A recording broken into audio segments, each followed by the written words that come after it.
Assalamualaikum warahmatullahi wabarakatuh. Perkenalkan, saya Andre Tegar dari kelompok 4 akan memaparkan materi mengenai estimasi titik. Nah, jadi pertama, estimasi titik adalah suatu nilai tunggal yang dihitung berdasarkan penggunaan sampel yang akan dipakai untuk menduga nilai tunggal yang ada di tingkat populasi yang belum kita ketahui. Sebagai estimator, kita bisa memakai nilai rata-rata, standar deviasi, maupun varian. Ketiga, pengukuran tersebut merupakan estimator yang baik karena cara pembentukan rata-rata sampel dari sejumlah sampel sama dengan cara pembentukan rata-rata populasi. Secara sederhana, bisa kita katakan bahwa rata-rata dari rata-rata sejumlah sampel akan sama nilainya dengan rata-rata di populasi distributing sampling. Nah, masih bingung? Baiklah, kita lihat contoh berikut ya. Nih, katakanlah ada seorang peneliti yang melakukan penelitian terhadap 100 orang yang akan mengikuti tes masuk kursus komputer. Ke 100 orang tersebut dibagi menjadi 5 kelompok. Nah, ternyata dari hasil penelitian tersebut dapat diperoleh sebagai data. Nah, nanti ada tabel mengenai data-data kelompok dan rata-ratanya nih. Kelompok sampel yang pertama nih, kelompok pertama jumlah responden ada 20 dan nilai rata-ratanya 9. Lalu kelompok kedua jumlah responden ada 20, nilai rata-rata 8. Yang ketiga jumlah responden sama, masih 20, nilai rata-rata ada 9.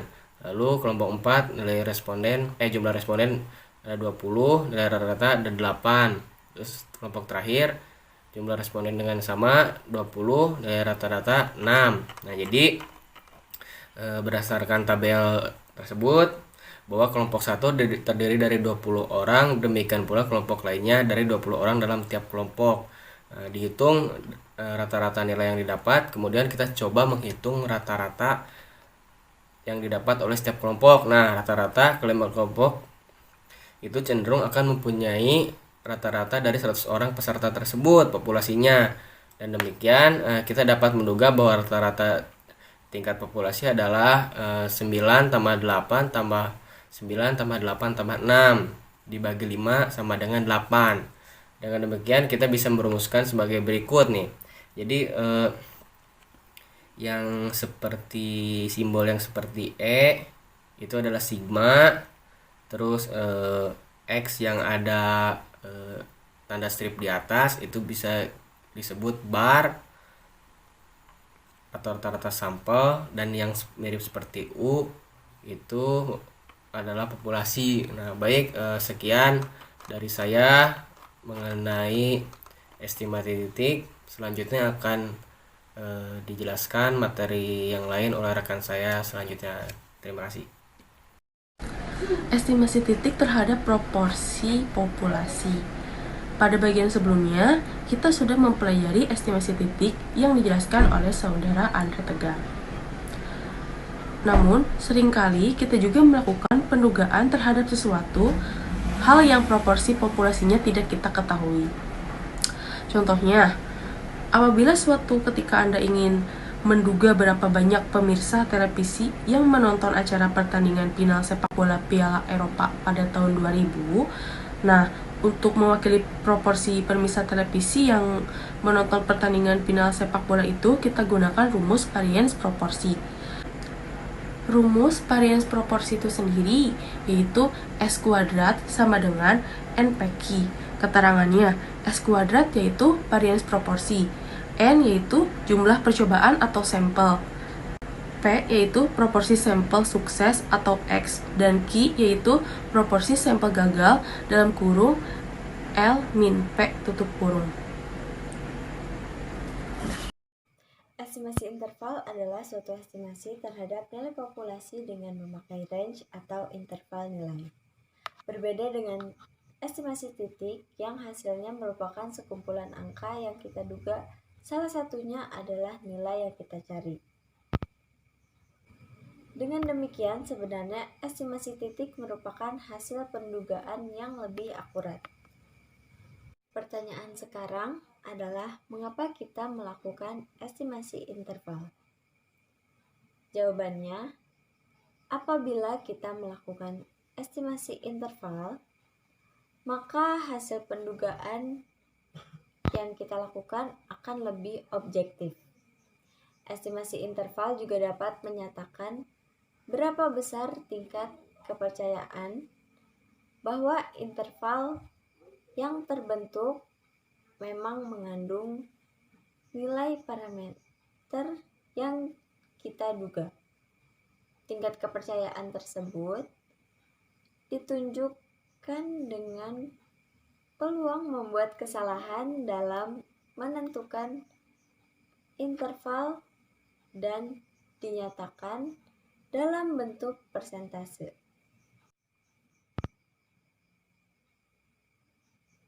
Berbicara tentang interval kepercayaan, maka dalam ilmu sosial, interval kepercayaan yang sering dipergunakan adalah 90, 95, atau 99%.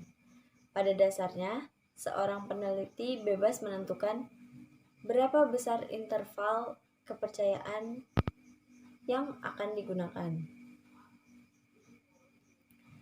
Pertimbangannya adalah dengan semakin besar tingkat kepercayaan yang diberikan, maka semakin tinggi pula tingkat kepercayaan bahwa parameter populasi yang diestimasi terletak dalam interval yang terbentuk. Pada gambar tersebut menunjukkan bahwa semakin besar interval kepercayaan yang diberikan, maka interval yang terbentuk akan semakin besar.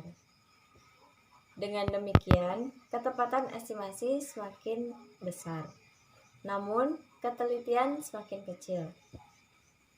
Ketika peneliti menetapkan interval kepercayaan sebesar 99%, maka interval yang terbentuk mulai dari titik 10 hingga titik 100 dengan range 90. Dengan demikian, kemungkinan bahwa parameter populasi akan berada pada interval yang terbentuk semakin besar. Misalkan parameter populasi 50. Namun, ketika peneliti menetapkan interval kepercayaan sebesar 95%, maka interval yang terbentuk mengecil 25-75 dengan range 50.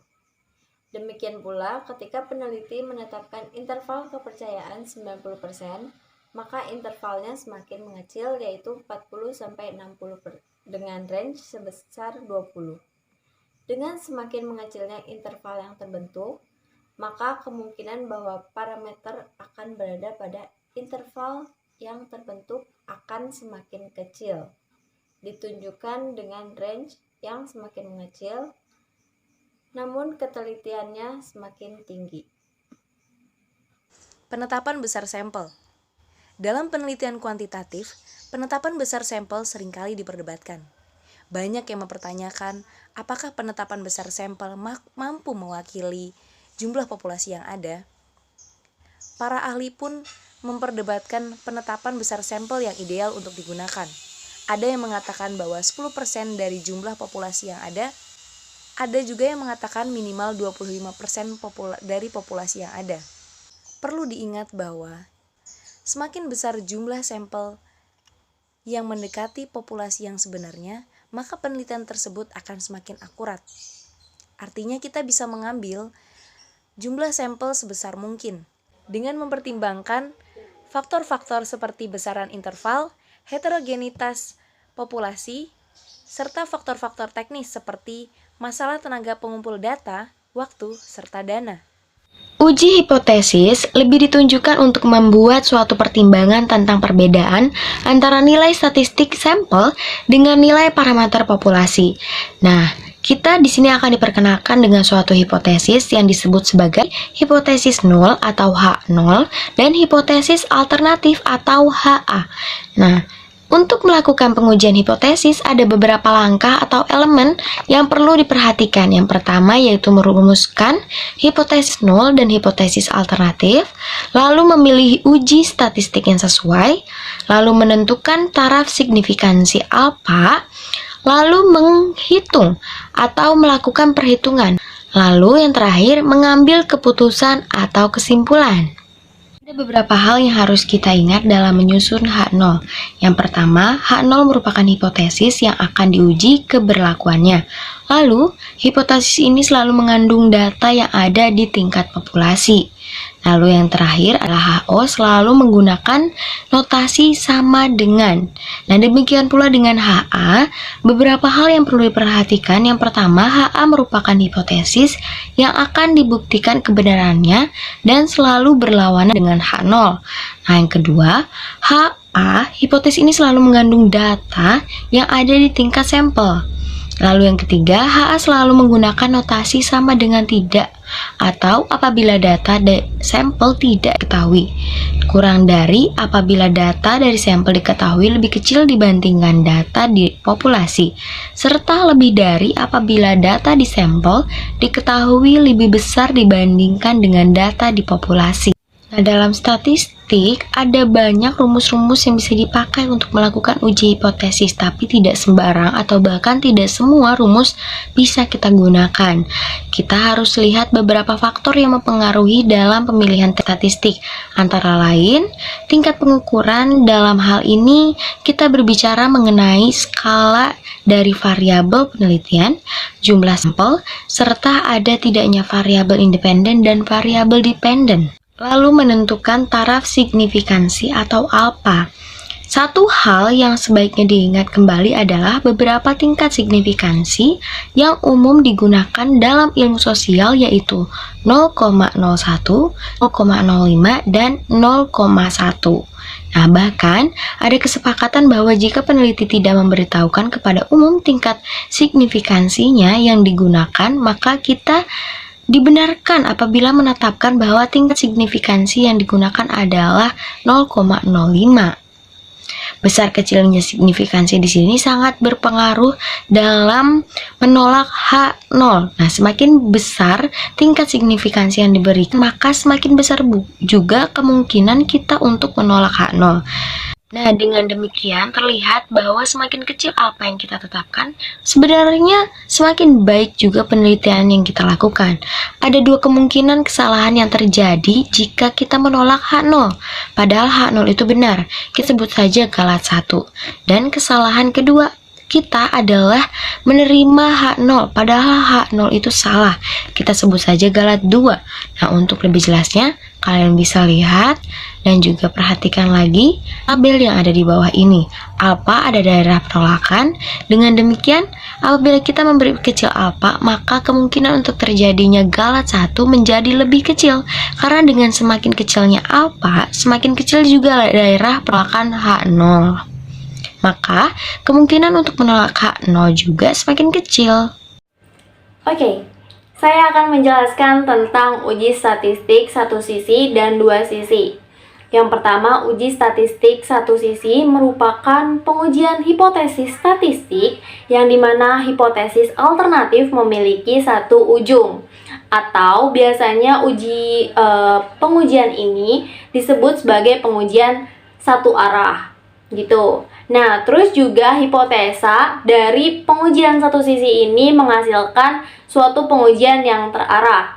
Dan daerah penolakan dari pengujian satu sisi itu ada hubungannya antara satu variabel dalam satu arah.